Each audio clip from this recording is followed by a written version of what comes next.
Hello everyone, welcome to the second episode of this series, Learning Web Development in 2022. The first episode was an overview of what we will cover in the whole series. If you have not watched the first episode, make sure you do. The link to the first episode will be available in the description of this video. This episode is about setting up a development environment, and we will talk about the following topics: code editors, what are code editors, example of code editors, and VS Code, how to install VS Code extensions, live server extensions, creating a project with VS Code, creating a folder, create an HTML file. We'll talk about browsers, opening your HTML file on the browser, using live server extension. So what are code editors? Code editors are basically software programs that we can use to write and or edit our code. For example, if we want to create a web page, we need to write HTML code. So code editors are what we write our code to. Example of code editors include VS Code, Sublime Text, and Notepad++. So the VS Code we are going to use for this series is VS Code. So what is VS Code? VS Code is a lightweight, beginner-friendly code editor. It is very lightweight and also available in almost all operating systems. You can be able to download it by going to this website, code.visualstudio.com, and then clicking on the download button.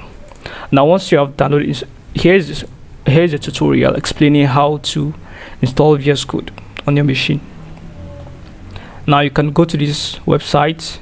The link will be available in the description, and then you can scroll down and follow the procedures to install VS Code. Now once you come to this step of installing VS Code, make sure you click on these checkboxes that says add open with code action to Windows Explorer file context menu, so that you can easily open any folder directly with VS Code. Now once you have successfully installed VS Code, now let's create a project.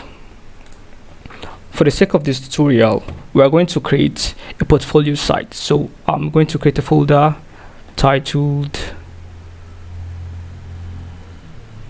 my portfolio site, and then I'm going to right click on the folder and then click on the option that says open with code. Now once this folder is open with VS Code,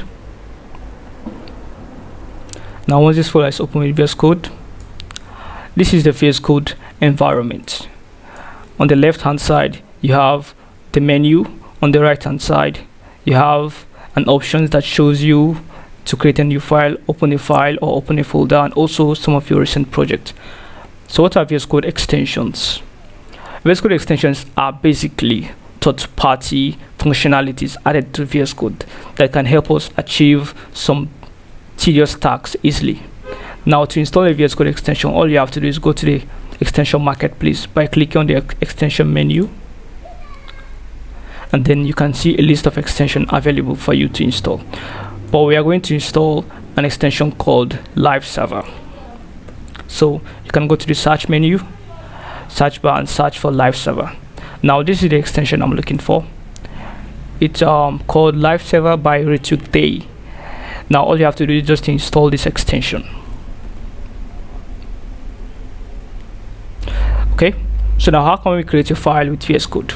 To create a file with VS Code, we have to go to the Explorer menu and click on it, and then click on this option that says new file. Now once we click on it, an input field will appear to ask us to write a name for the file, so we can provide a name like index.html. Now as you can see, our file has two parts. The first part is called index, while the second part is called HTML. Now HTML represents the last part is represent an extension. An extension specify what kind of file this is. So this is an HTML file, that's why it ends with .html.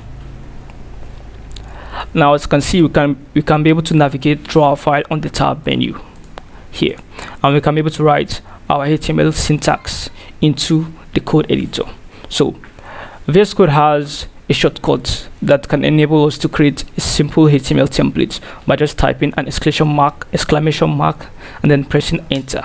Now this is a simple template for a HTML file. All we have to do is to edit the title to what we want it to be. So I'll edit mine to my portfolio site.